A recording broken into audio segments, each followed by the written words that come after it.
I would achieve reading a book by listening to it. You would achieve reading a book by reading it, by seeing it. And there could be other people who might achieve reading that book by just using Braille. So there are varieties of ways in which, and probably a hearing impaired person would read a book by using sign language if he or she does not read print. So there could be zillions of ways that you do the same thing. And I think we as a society must recognize that there is a diversity. People will do things differently. And we need to respect that and accept that and include them, welcome them, so that the world goes on and nobody becomes dependent and isolated and excluded and marginalized.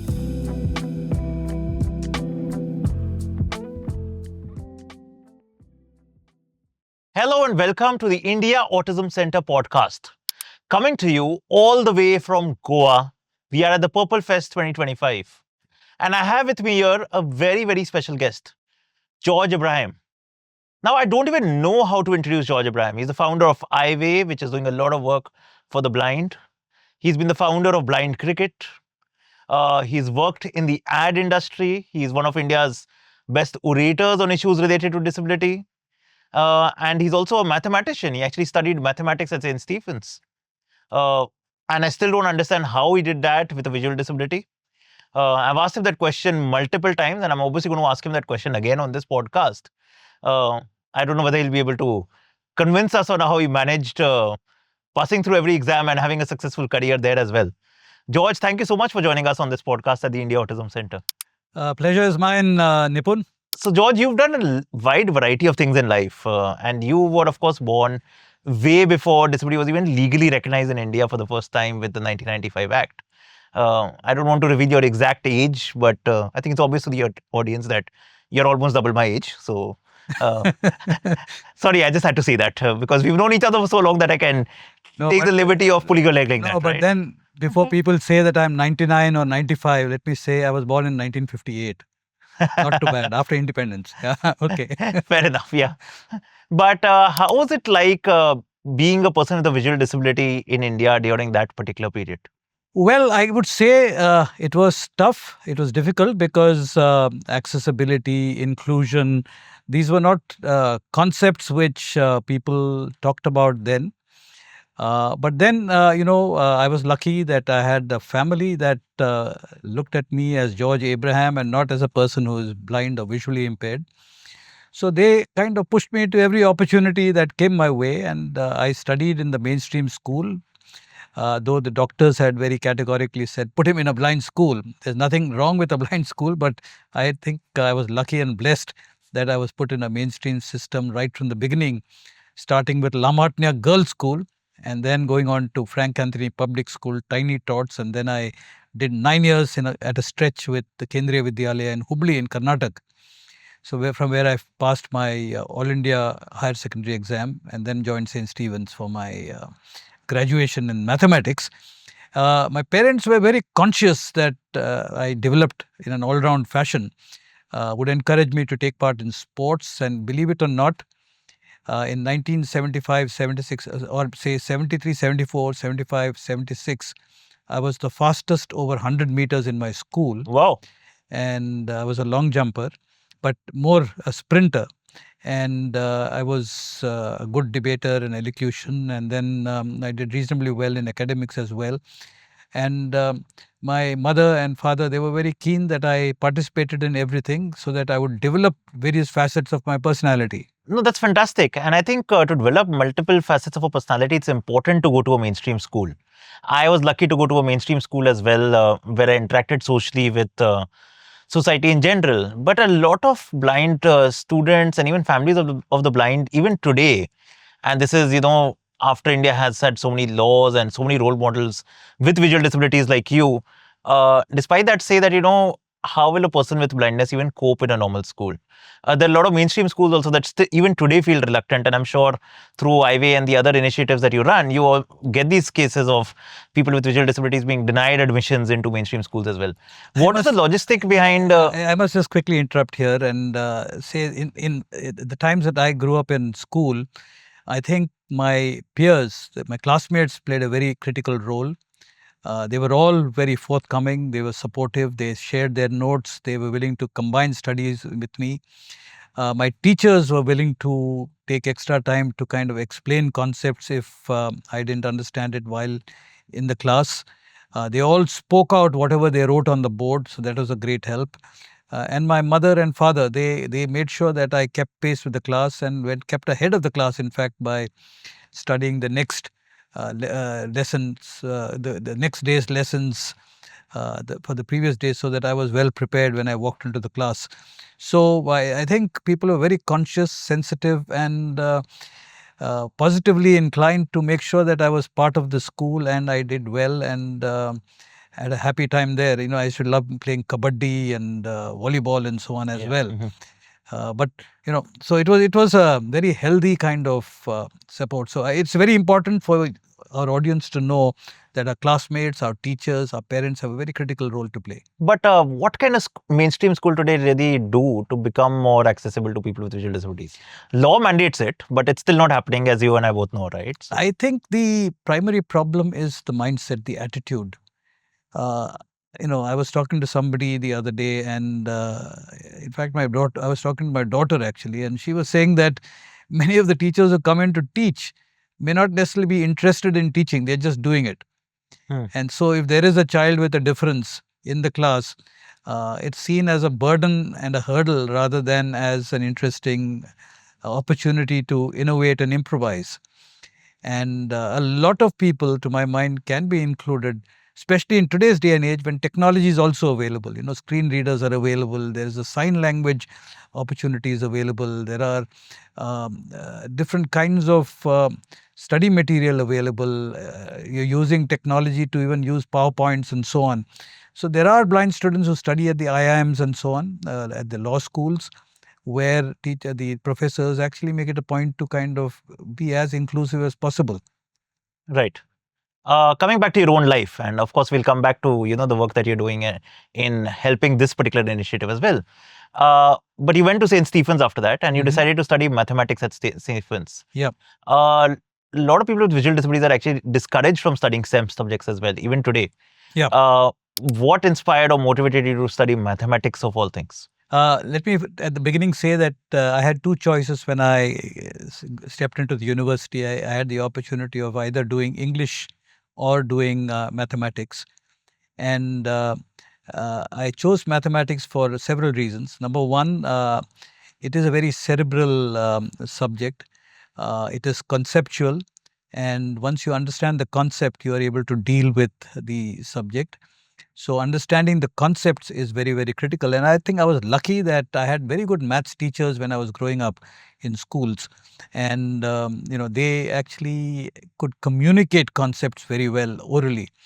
And they also held my attention. And I think I had a natural inclination towards doing mathematics. So there was a lot of mathematics I could do in my mind, which a lot of my fellow students took time to keep pace with. So that was interesting. And I chose mathematics over English because, humanities subjects, there's a lot of reading involved on the face of it. That's the impression I had. And I just felt that mathematics didn't have that much of reading. It is more of brain and understanding of concepts. I may not have been entirely right when I got into the space, but I enjoyed my tenure at St. Stephen's, 3 years of mathematics and 2 years of operations research for my master's.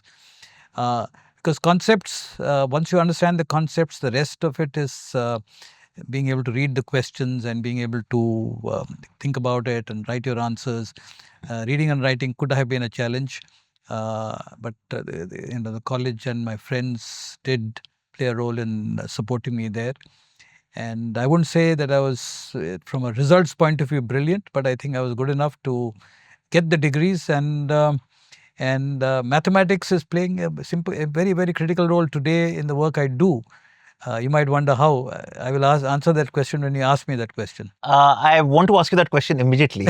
But before that, I want, there's something else interesting that you mentioned. You mentioned that you have you had a better memory compared to others. I've also, and I'm sure a lot of viewers must have might have noticed that a lot of people with visual disabilities listen to a lot of content at 8x, 16x speed, which people like me find it impossible. Do you think that there is some kind of connection where a person with a visual disability has to develop a better memory to compensate for the loss of sight, and because of which they have a better focus as well, which leads to the Yeah. capability to do that? Yeah, there were two things that you mentioned here. One is the memory. The other is the capacity to be able to grasp things spoken very fast. Yeah. I And would they're say connected, right? Both those things, I guess. may not be connected. Okay. The memory part of it is critical because when I was growing up, for example, it was kind of the world had made it mandatory for me to remember things, because if I didn't remember things, then I would not be able to contribute to discussions or contribute to interactions or whatever.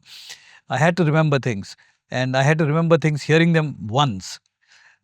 So whether it's cricket scores, whether it is medals at the Olympics, or whether it is politics, or whether it is something to do with art or literature, I listened to it once. I was compelled to remember it.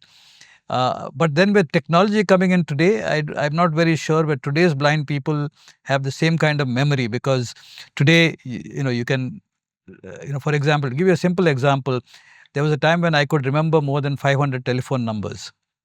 Today, I can't remember even two. I'm lucky that I remember my wife's number. And that's because technology actually provides you the opportunity. Now, you as a seeing person, always you had the opportunity of referring to a telephone book where you could actually see the numbers. So you were not compelled to remember those numbers. I was. Now, the second thing is about the speed at which people listen to screen reading software, whether it's NVDA or JAWS or any of the other Dolphin Reader or whatever. I think the the speed of sound is much slower than the speed of light. And when you read a page in 30 seconds, a blind person would probably take 2 minutes to read the same page. And light travels at a huge 2,99,000 something, Right. while sound moves at 132 feet per second. So the huge gulf. People do tend to read at very high speeds, and I think that comes with practice. But believe me, I can't read at that speed. I read at a very normal speed, 1:1 kind of speed, as they say. But there are other blind people who read it at a much higher speed, and they understand it. I understand. And just for the benefit of the audience, when you're saying read here, you're talking about listening to reading, basically. That's right. That's right. Yeah. Yeah. It's about going through a page of content. Yeah. Using your ears. Yeah. No, interesting. Yeah. And I think any kind of practice really improves and makes Yes, you more efficient in that absolutely, particular skill. absolutely. Yeah. But now coming to your work. Yeah. And you said that mathematics is helping you with your work.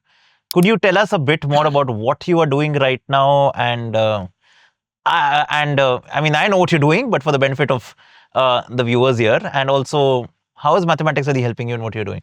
Okay, my work is centered around communications. I started my career in advertising, as you very rightly said, when you introduced me. I started my career in advertising and sales promotion company. For which I assume an English degree would have been more useful than a maths degree. Yeah, I'll come to that. And secondly, I worked with Ogilvy and Mather in Mumbai. And then it was in 1989 that I discovered huge gaps and big needs in the space of blind rehabilitation and education, and opportunities for blind people to be created. And I just felt that I had the experience, the networks, and the passion to do something that would be challenging and meaningful.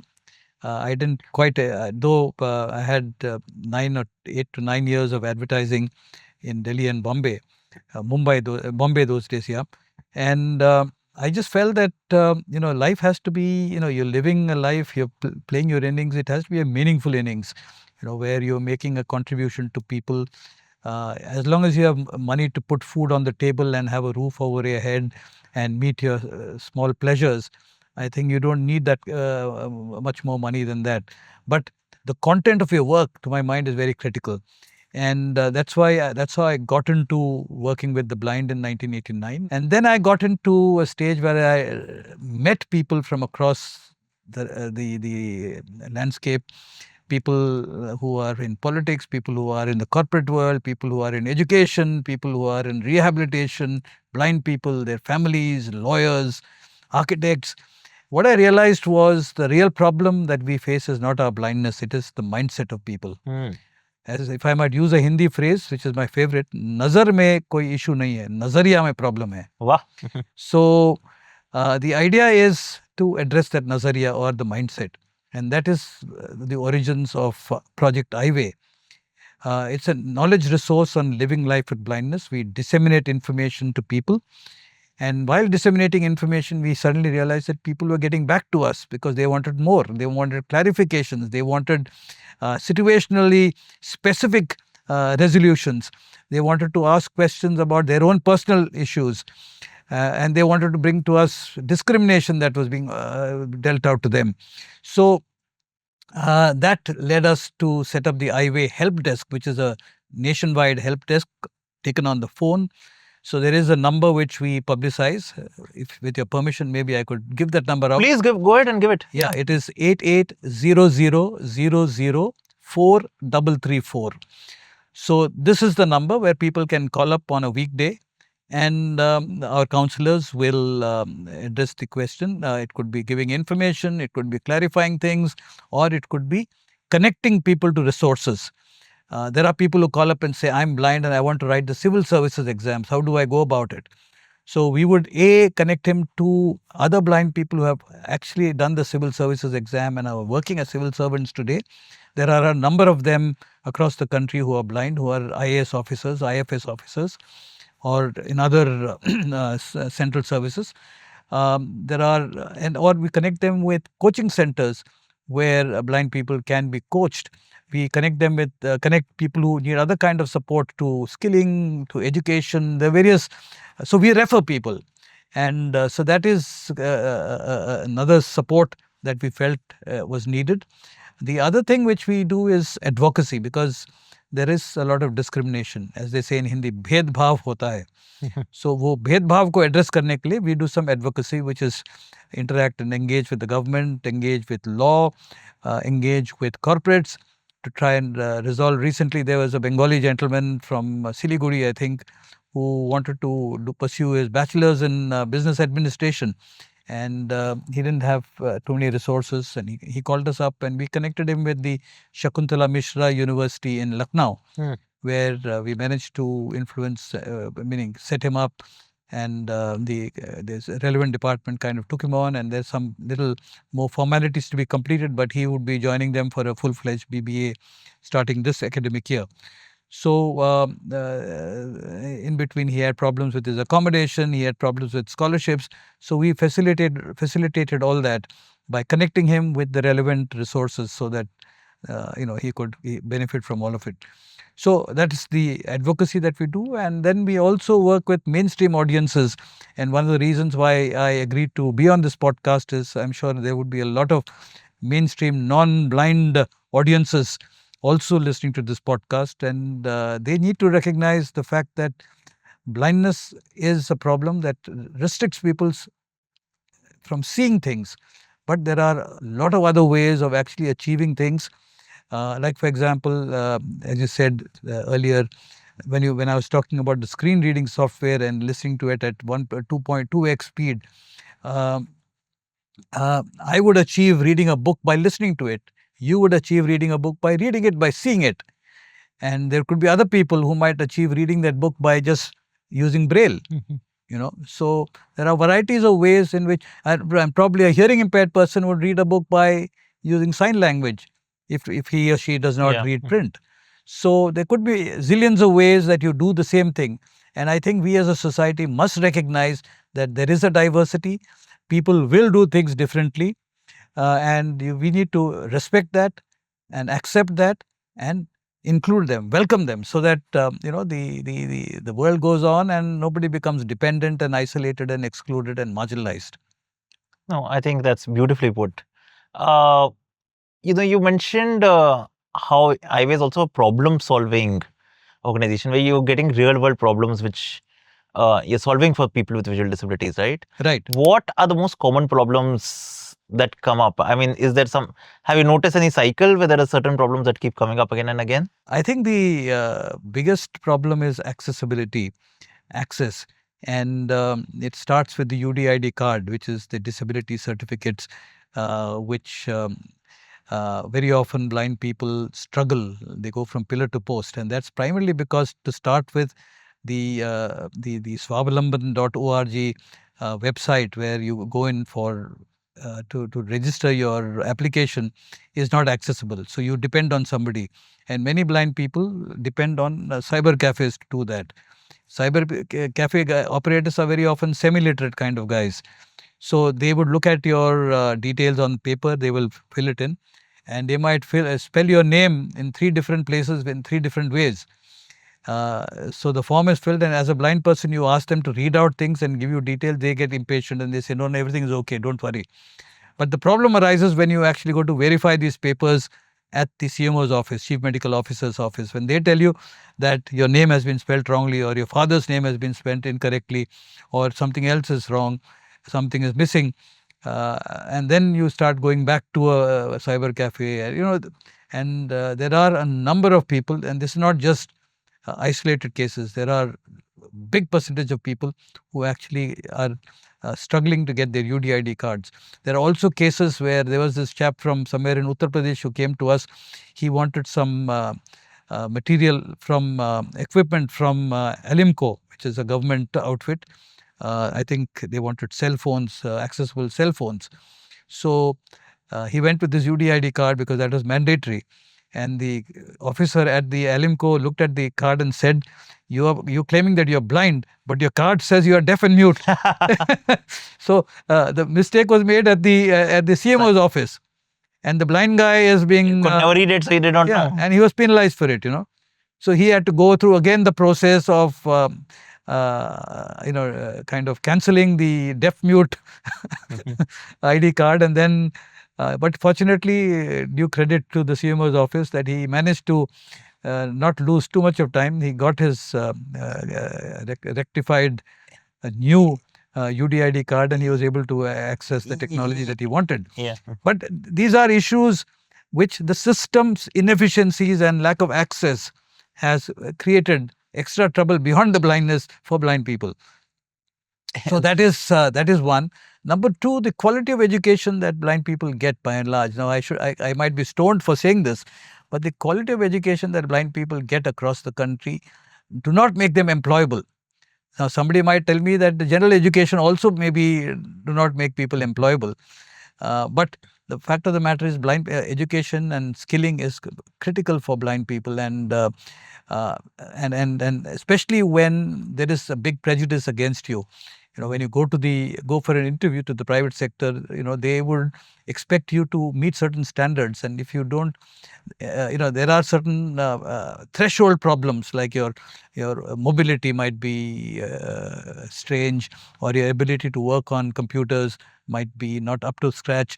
There are perceptions that the interview board might have, which again puts you on the back foot.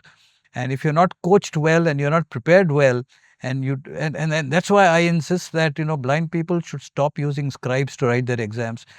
Right from class 6 onwards, I think they should be encouraged to independently write their exams using a laptop, because we are into a digital India. The new scribe rules say that, in fact, right? Well, that's what it probably says, but there are implementation issues. There's a lot of resistance to it.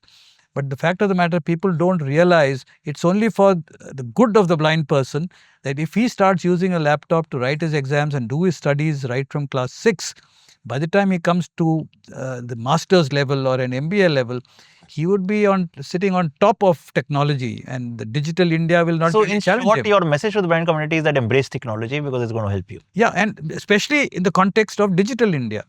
Right. Everything is digital, right? And another interesting thing that you mentioned, I'm sorry I'm interrupting you, because I don't want this podcast to go on forever as well, right? Yeah, okay. So, and I know we both can keep talking for days on end. Right. But you mentioned that the Swablaman app not being accessible to the blind. Yeah. For a layman, can you explain what makes an website accessible to the blind and what doesn't make a website accessible to the blind? Because I'm sure there are a lot of entrepreneurs who might be watching this episode, and I would urge all of them to make their websites accessible to people with visual disabilities as well. A blind person navigates a website using a screen reading software.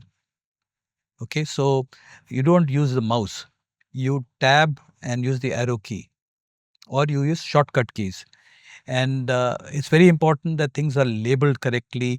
The coding is done in the right way. There is, you need to have the headers. Heading level one should be at the same.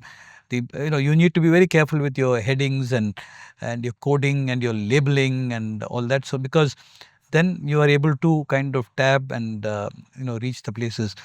There are websites where there are certain things where it read out certain points, and there are certain things it just says bullet or it just says button. So you don't know what that button is for. So that labeling is critical. Then you use captchas. Now people say that the captcha is to make sure that the robots don't kind of come and play havoc on your website. But the blind guy cannot see what's in the captcha. Now some people might argue that you have the option of an audio captcha. But my personal experience with audio captcha is that it's totally unclear. You can't really, and it's said, even if it is slow, the whatever is written in the captcha is said in a very blurred fashion that you got to have extremely sharp hearing to be able to grasp what is being said. That's one. We have the option of using OTPs, which is one-time passwords which can be sent to your phone. You also have the opportunities of getting the visitor to answer a few questions, which a robot will not be able to answer, but a human being can. So the whole idea is to ensure that it's a valid human being who is visiting the site. So these are the things which people need to. And then there is the World WCAG norms, which is internationally recognized norms for websites to be accessible. People who are venturing out to create websites, maybe they should refer to this WCAG guidelines so that their websites are inclusive. And believe me, there is a huge population of blind people. A lot of them are getting in the economy. They are earning, and they are getting into the earning space. They would be potential customers. They will be potential clients. You may not want to exclude and marginalize them and deny them of your services or your products. So it is in business interest as well to be prepared to welcome the large number of visually impaired citizens of this country who would be digital citizens, who would be participating in the economy, that they would also be able to contribute to your growth. I think you've made a powerful pitch that it's your loss if you don't make your website accessible in that sense, right? Yep. We've spoken about a wide variety of issues, but I think we've not spoken about the most interesting thing that you've done in your life. And this was fairly early in your life, right? When you ideated and then launched an institutionalized blind cricket. And you've also organized multiple World Cups. Blind cricket today is a recognized sport with a couple of blind cricketers even getting a Padma Shri. I'm still waiting for the founder to get a Bharat Ratna. But yeah, I haven't got a Padma Shri yet. The problem is that they ask you to apply for it. I don't think an award should be applied for. Fair enough. It should be given. You need to be recognized. I hope the government is listening, and maybe we'll treat this as a formal application for a Padma Shri. But could you talk a bit, very briefly, about blind cricket and why you decided to start it? Well, the simple answer is that I grew up in the cricket playing passion space, which is Karnataka and parts of Maharashtra, where cricket was extremely popular. And I wanted to be a fast bowler myself, but given my eyesight, cricket was not really an option for me. So that was shelved at that point of time. But many years later, in 1988-89, I visited a school for the blind in Dehradun, where I saw blind kids playing cricket using a ball which made sound. And immediately there were four things that came to my mind. Number one, they were able to play the game using sound, and they were enjoying the sports immensely. There was a lot of skill. Secondly, I realized that sport and cricket could be a powerful platform to skill build, whether it's being competitive, being disciplined, mobility, teamwork, strategy, the various things that the playing field kind of indoctrinates inside you. Thirdly, I realized that this is a great platform to present the blind person as a performer and as a person who enjoys life, who can perform given the opportunity. And finally, I realized this game could be taken to the international level, global level. So, keeping all this in mind, I got into promoting cricket for the blind, and I also brought in the concept of sponsorship, because things with the blind otherwise is generally done on charity. Donation mil gaya, ya charity hai. Here, sponsorship recognizes the ability, while charity is a response to the disability. So that was the idea. So we started off with Tata Steel sponsoring the first World Cup and Coca-Cola later on and so on. And then the journey moved on. We traveled, identified people in various parts of the world who brought in different nations to the platform. And 1998, we had the first World Cup.